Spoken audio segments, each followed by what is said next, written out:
So that thus it is that natural men are held in the hand of God over the pit of hell.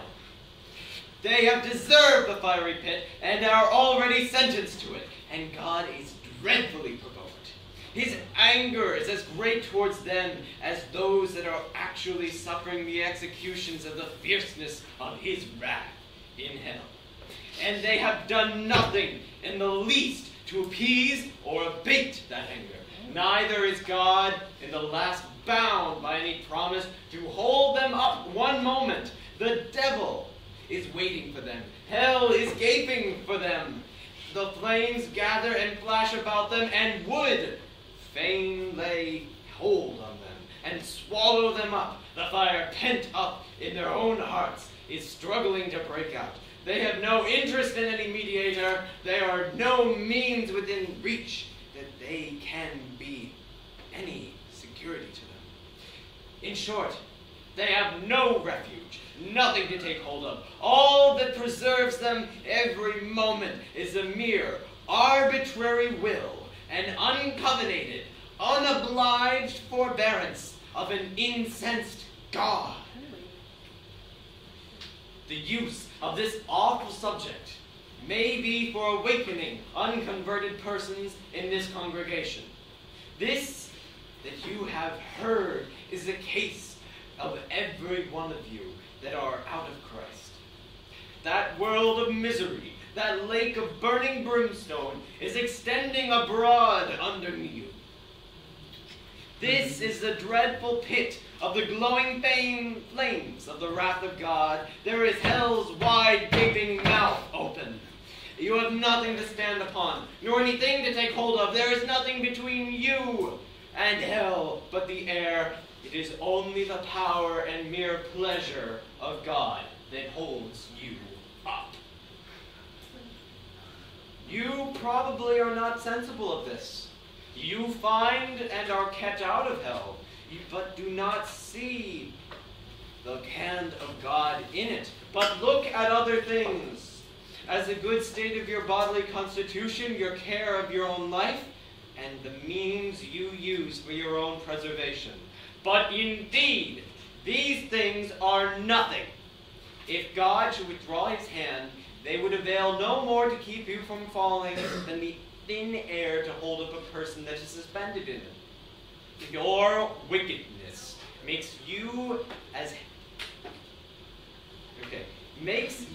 it were heavy as lead, and to tend downwards with great weight and pressure towards hell.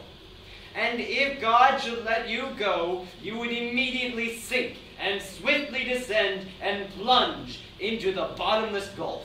And your healthy constitution, and your own care and prudence, and best contrivance, and all your righteousness would have no more influence to uphold you and keep you out of hell than the spider's web would have to stop a falling rock.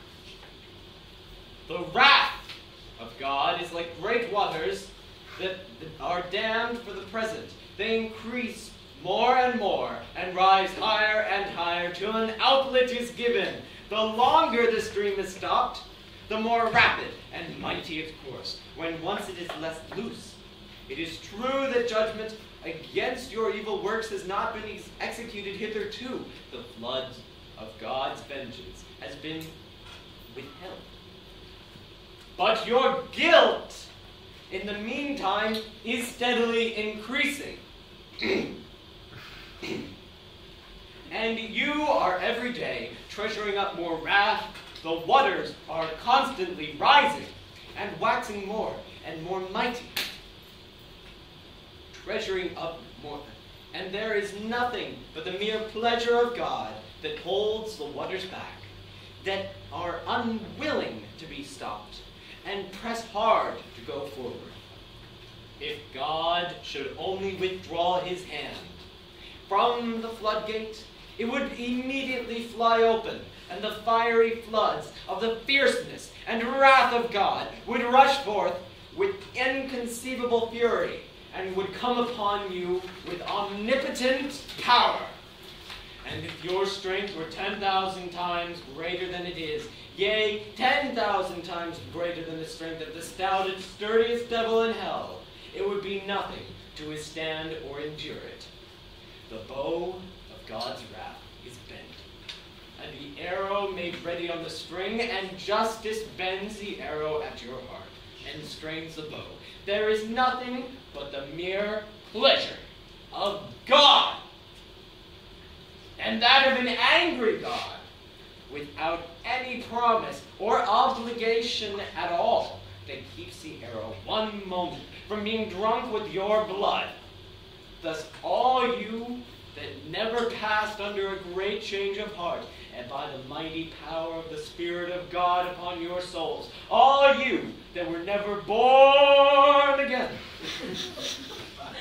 and made new creatures, and raised from the dead in sin to a state of new, and before altogether unexperienced the light and life, are in the hands of an angry God.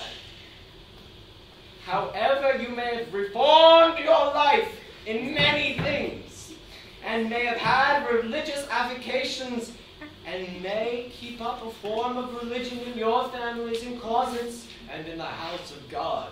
It is nothing but his mere pleasure that keeps you from being this moment swallowed up in everlasting destruction. However unconvinced you may be now of the truth of what you hear, by and by you will be fully convinced of it. Those that are gone from being in the like circumstances with you, see that it was so with them. For destruction came suddenly upon most of them when they expected nothing of it. And while they were saying peace and safety, now they see that those things on which they depended most for peace and safety were nothing but thin air and empty shadows. The God that holds you over the pit of hell, much as one holds a spider or some loathsome insect over the fire, abhors you and is dreadfully provoked. His wrath towards you burns like a flame. He looks upon you as worthy of nothing else but to be cast into the fire. He is of pure eyes than to bear to have you in his sight. You are 10,000 times more abominable in his eyes than the most hateful, venomous serpent in ours. You have offended him infinitely more than ever stubborn rubble did his prince, and yet is nothing but his hand that holds you from falling into the fire at every moment. It is to be ascribed to nothing else that you did not go to hell last night, that you was suffered to awake again in this world, after you closed your eyes. Closed your eyes to sleep. And there is no other reason to be given why you have not dropped into hell since you arose in the morning, but that God's hand has held you up. There is no other reason to be given why you have no reason to be given why you have not gone to hell, since you have sat here in the house of God, provoking his pure eyes with your sinful, wicked manner of attending his solemn worship. Yea, there is nothing else that is to be given as a reason why you do not, this very moment, drop down to hell. O sinner, consider the fearful danger you are in this, a very great furnace of wrath, a wide and bottomless pit full of fire and wrath.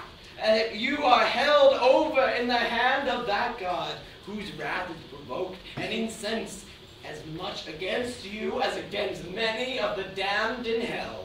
You hang by a slender thread, with the flames of divine wrath flashing about it, and ready every moment to singe in and burn it asunder. And you have no interest in any mediator, and nothing to lay hold of to save yourself. Nothing to keep off the flames of wrath. Nothing of your own, nothing that you have ever done.